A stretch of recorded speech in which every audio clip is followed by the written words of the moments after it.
ಆಕಾಶವಾಣಿ ಕಾನೂನು ಅರಿವಿನ ಕಾರ್ಯಕ್ರಮ ಸರಣಿ ನ್ಯಾಯವಾಣಿ.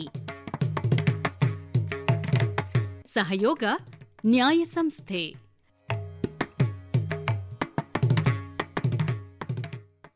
ನ್ಯಾಯವಾಣಿ ಕಾರ್ಯಕ್ರಮದ ನಮ್ಮ ಕೇಳುಗರಿಗೆ ಸ್ವಾಗತ. ಇಂದಿನ ಕಾರ್ಯಕ್ರಮದಲ್ಲಿ ನಮ್ಮ ಜೊತೆಗೆ ವಕೀಲರಾದ ರಾಬಿನ್ ಕ್ರಿಸ್ಟೋಫರ್ ಅವರಿದ್ದಾರೆ. ಸರ್ ನಮಸ್ಕಾರ. ನಮಸ್ತೆ ಸರ್. ಇವತ್ತಿನ ಕಾರ್ಯಕ್ರಮದಲ್ಲಿ ನಾವು ಡೈವರ್ಸ್ ಬೇಕು ನಮಗೆ ಅಂತ ಹೇಳಿ ಹೋಗಿರ್ತಾರೆ. ಅಲ್ಲಿ ಮಧ್ಯಸ್ಥಿಕೆಗೆ ಅದನ್ನು ಒಪ್ಪಿಸಿರ್ತಾರೆ. ಮಧ್ಯಸ್ಥಿಕೆ ಸಂದರ್ಭದಲ್ಲಿ ಆದಂತಹ ಮಾತುಕತೆ ಆಗಿರ್ಬೋದು, ಅಲ್ಲಿ ಏನೇನು ನಡೀತು ಅಂತ ಅನ್ನೋದೆಲ್ಲ ಈ ವಿಚಾರಗಳು ನ್ಯಾಯಾಲಯಕ್ಕೆ ಹೇಳ್ತಾರಾ ಸರ್? ಇಲ್ಲ ಸರ್, ಹೇಳಂಗಿಲ್ಲ. ಕಾರಣ ನಾವು ಮೊದಲನೇದಾಗಿ ನಾವು ಏನು ನೋಡಬೇಕು ಅಂತ ಹೇಳಿದ್ರೆ, ಈ ಒಂದು ಡಿವೋರ್ಸನ್ನು ನಾವು ಫೈಲ್ ಮಾಡಿದಾಗ ಮಾನ್ಯ ಸರ್ವೋಚ್ಚ ನ್ಯಾಯಾಲಯದ ಆದೇಶದ ಪ್ರಕಾರ ಪ್ರತಿಯೊಂದು ಕೇಸು ಕೂಡ ಒಂದು ಮಧ್ಯಸ್ಥಿಕೆ ಕೇಂದ್ರಕ್ಕೆ ಹೋಗಬೇಕು. ಸೊ ಅಲ್ಲಿ ಅವರು ಮಧ್ಯಸ್ಥಿಕೆ ಯಾರು ಅಪಾಯಿಂಟ್ ಮಾಡಿರ್ತಾರೋ ಮೀಡಿಯೇಟರು, ಅವರ ಬಳಿ ನಡೆಯುವಂಥ ಚರ್ಚೆಗಳಾಗಿರ್ಬೋದು, ಅವರ ಬಳಿ ಹಂಚಿಕೊಳ್ಳುವಂಥ ವಿಚಾರಗಳಾಗಿರ್ಬೋದು, ಇದು ಯಾವುದೂ ಕೂಡ ಮತ್ತೆ ಕೋರ್ಟಿನ ಬಳಿ ಬಂದು ಮಾತಾಡಲಿಕ್ಕಾಗಿರ್ಬೋದು ಅಥವಾ ಎವಿಡೆನ್ಸ್ ಆಗಿ ಯೂಸ್ ಮಾಡಲಿಕ್ಕೆ ಅವಕಾಶ ಖಂಡಿತವಾಗಿ ಕಾನೂನಲ್ಲಿ ಇಲ್ಲ. ಇದನ್ನು ಇನ್ಫ್ಯಾಕ್ಟು ಮಧ್ಯಸ್ಥಿಕೆ ಕೇಂದ್ರದಲ್ಲಿ ನಾವು ಹೋದಾಗ ಅಲ್ಲಿ ನಮಗೆ ಅವರು ಮೀಡಿಯೇಟರ್ನ ಕೊಟ್ಟಾಗ ಮೀಡಿಯೇಟರ್ ಇನ್ಫ್ಯಾಕ್ಟು ಒಂದು ಅರ್ಧ ಗಂಟೆ ಯಾತಕ್ಕೋಸ್ಕರ ಮೀಡಿಯೇಷನ್ ಇಂಪಾರ್ಟೆಂಟು, ಮೀಡಿಯೇಷನಿಂದ ನಿಮ್ಗೆ ಏನೇನು ಉಪಯೋಗ ಇದೆ ಮತ್ತು ಮೀಡಿಯೇಷನ್ ಎಷ್ಟು ಸೇಫ್ ಅನ್ನೋದು ಕೂಡ ಅವ್ರು ಎಕ್ಸ್ಪ್ಲೈನ್ ಮಾಡ್ತಾರೆ. ಸೊ ಈ ಗೌಪ್ಯತೆ ಅನ್ನೋದು ಕೇವಲ ಒಂದು ಎವಿಡೆನ್ಸ್ ಮಾತ್ರ ಅಲ್ಲ. ಅಂದರೆ ನಾನು ಹೇಳ್ತಾರೆ ಅದು ಒಂದು ಮಧ್ಯಸ್ಥಿಕೆ ಅನ್ನೋ ಒಂದು ಇಂಪಾರ್ಟೆಂಟ್ ಏನಿದೆ ಅಂದರೆ ಮೀಡಿಯೇಷನ್ ಅದು ಸೋ ಇಂಪಾರ್ಟೆಂಟ್ ಯಾವ ಮಟ್ಟಿಗೆ ಇದೆ ಅಂತ ಹೇಳಿದ್ರೆ, ಅದರಲ್ಲಿ ನೀವು ಏನು ಹೇಳ್ತಾ ಇದ್ದೀರಾ ಅನ್ನೋದು ನಿಮ್ಮ ವಿರುದ್ಧ ಬಳಸಲಾಗಲ್ಲ ಅನ್ನೋದು ಕೂಡ ಒಂದು ಇಂಪಾರ್ಟೆಂಟ್ ಅಶ್ಯೂರೆನ್ಸ್ ಆಗುತ್ತೆ. ನಾವು ಸೆಪರೇಟ್ ಆಗಿ ಮಾತಾಡ್ತೀವಿ, ಅವ್ರ ಮುಂದೆ ಮಾತಾಡಲ್ಲ ಅಂದರೆ ಅದಕ್ಕೂ ಕೂಡ ಅವಕಾಶ ಇದೆ. ಸೊ ಅದನ್ನು ಬಾಯ್ಬಿಟ್ಟು ಕೂಡ ಹೇಳ್ಬೋದು.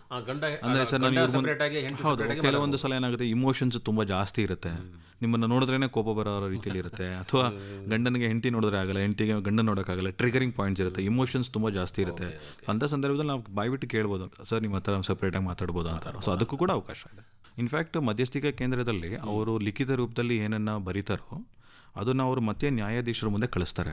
ಸೊ ನ್ಯಾಯಾಧೀಶರು ಮತ್ತೆ ಅದನ್ನು ಓದಿ ಕೇಳ್ತಾರೆ, ಇದರಲ್ಲಿ ಏನು ಬರ್ದಿದೆ ನಿಮಗೆ ಅರ್ಥ ಆಗಿದೆಯಾ, ನಿಮಗೆ ಇದು ಒಪ್ಪಿಗೆ ಇದೆಯಾ ಅಂತ ಕೇಳ್ತಾರೆ. ನಿಮಗೆ ಒಪ್ಪಿಗೆ ಇಲ್ಲ ಅಂತ ಹೇಳಿದ್ರೆ ಅದು ಮತ್ತೆ ಫೇಲ್ಡ್ ಅಂತ ಕನ್ಸಿಡರ್ ಮಾಡಿ ಮತ್ತೆ ಅದು ಕೇಸು ಮುಂದುವರಿಯುತ್ತೆ. ಈಗ ಅವರು ಬರೀತಾರ ಅಥವಾ ಅದನ್ನು ಅವ್ರ ಪರವಾಗಿ ಅಲ್ಲಿ ಮಧ್ಯಸ್ಥಿಕೆ ಕೇಂದ್ರದಲ್ಲಿ ಬರೀಲಾಗಿಲ್ಲ? ಮಧ್ಯಸ್ಥಿಕೆ ಕೇಂದ್ರದಲ್ಲಿ ಯಾರು ಮೀಡಿಯೇಟರ್ ಇರ್ತಾರೋ ಅವರು ಅದನ್ನು ಬರೀತಾರೆ, ಎರಡು ಪಾರ್ಟಿಗಳಿಗೂ ಕಾಪಿಗಳನ್ನ ಕೊಡ್ತಾರೆ, ಅವರಿಬ್ಬರು ಅದನ್ನು ಓದಿ ಸೈನ್ ಮಾಡಬೇಕು.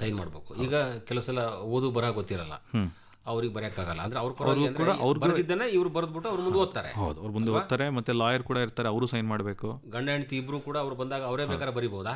ಇಲ್ಲ, ಅವರು ಬರೆದು ಹೇಳ್ಬೋದು ಮೀಡಿಯೇಟರ್ಗೆ ನಮ್ಗೆ ಈ ತರ ಇದೆ ಅಂತ. ಸೊ ಅದು ಒಂದು ಸಿಚುವೇಶನ್ ಇನ್ನೊಂದು ಸಿಚುವೇಶನ್ಗೆ ಡಿಫ್ರೆಂಟ್ ಆಗುತ್ತೆ. ಅದಕ್ಕೆ ಮಧ್ಯಸ್ಥಿಕೆ ಕೇಂದ್ರದಲ್ಲಿ ಅವರು ಬರೆದಾಗನೇ ಅದು ಅಂತಿಮ. ಹೌದು, ನಾವು ಏನು ಬರೆದಿದ್ದೀವಿ ಅಂತ. ಹೌದು, ಅವ್ರು ಇಬ್ಬರ ಹತ್ರ ಹೇಳ್ತಾರೆ, ನೋಡಿ ಇಷ್ಟು ಒಪ್ಕೊಂಡಿದ್ದೀರಾ ನೀವು, ಹೌದಾ ಅಲ್ವಾ ಅಂತ ಹೇಳಿ. ಕೆಲವೊಂದ್ಸಲ ಹೆಣ್ಮಕ್ಳು ಏನು ಮಾಡ್ತಾರೆ, ನಮಗೆ ಆ್ಯಕ್ಚುಲಿ ಮೇಂಟೆನೆನ್ಸ್ ಬೇಕು ಅಂತ ಕೆಲವರು ಕೇಳ್ತಾರೆ, ಕೆಲವರು ಬೇಡ ಅಂತ ಹೇಳ್ತಾರೆ. ಕೆಲವೊಂದ್ಸಲ ಗಂಡನ ಮನೆಯವರ ಕೆಲ ಆರ್ಟಿಕಲ್ಸ್ ಹೆಣ್ಮಗು ಹತ್ರ ಇರುತ್ತೆ, ಅದನ್ನ ಯಾವಾಗ ಕೊಡ್ತೀರಾ ಅಂತ. ಸೊ ಒಂದೊಂದು ಫ್ಯಾಮಿಲಿ ಮೇಲೆ ಒಂದೊಂದು ಸಿಚುವೇಶನ್ ಮೇಲೆ ಅದು ಡಿಪೆಂಡ್ ಆಗ್ತಾ ಹೋಗುತ್ತೆ. ಅಲ್ಲೇ ಒಂಥರ ವಾದ ವಿವಾದಗಳು ನಡೀತವೆ 100% ನಡೀತವೆ.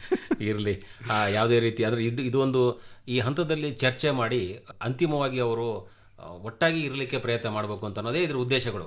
ಮೀಡಿಯೇಷನ್ ಸೆಂಟರ್ಗಳದ್ದು ಒಂದು ಕೆಲಸ ಏನಂದರೆ, ಮಧ್ಯಸ್ಥಿಕೆ ವಹಿಸುವವರ ಕೆಲಸ ಏನು ಅಂದರೆ ಆದಷ್ಟು ಇರೋ ವಿಷಯವನ್ನು ಸ್ಪಷ್ಟವಾಗಿ ತಿಳ್ಕೊಳ್ಳೋದು ಒಂದು, ಮತ್ತು ಅವ್ರನ್ನ ಒಂದಾಗಿ ಇಡ್ಲಿಕ್ಕೆ ಸಾಧ್ಯವಾ ಅಂತ ಅನ್ನೋದನ್ನು ನೋಡೋದು ಒಂದು, ಮತ್ತು ಇಬ್ಬರ ಆಲೋಚನೆಗಳು ಏನು ಇವೆ, ಸ್ಪಷ್ಟವಾಗಿ ಏನಿವೆ ಅಂತ ಅನ್ನೋದನ್ನು ಕೂಡ ನ್ಯಾಯಾಲಯಕ್ಕೆ ತಿಳಿಸ್ಲಿಕ್ಕೆ ಅನುಕೂಲ ಆಗುತ್ತೆ. ಹೌದು ಹೌದು.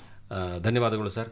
ವಿಚ್ಛೇದನ ಕುರಿತಾಗಿ ತಾವು ಈ ಮಧ್ಯಸ್ಥಿಕೆ ಕೇಂದ್ರದಲ್ಲಿ ಏನೇನು ನಡೀತದೆ ಮತ್ತು ಅಲ್ಲಿ ನಡೆದಂಥದ್ದನ್ನು ನಾವು ನ್ಯಾಯಾಲಯಕ್ಕೆ ಹೇಳೋ ಅವಶ್ಯಕತೆ ಇಲ್ಲ, ಗೌಪ್ಯವಾಗಿ ಕೂಡ ಅದನ್ನು ಮೇಂಟೈನ್ ಮಾಡ್ತಾರೆ ಅಂತ ಅನ್ನೋದನ್ನು ಹೇಳಿದಿರಿ.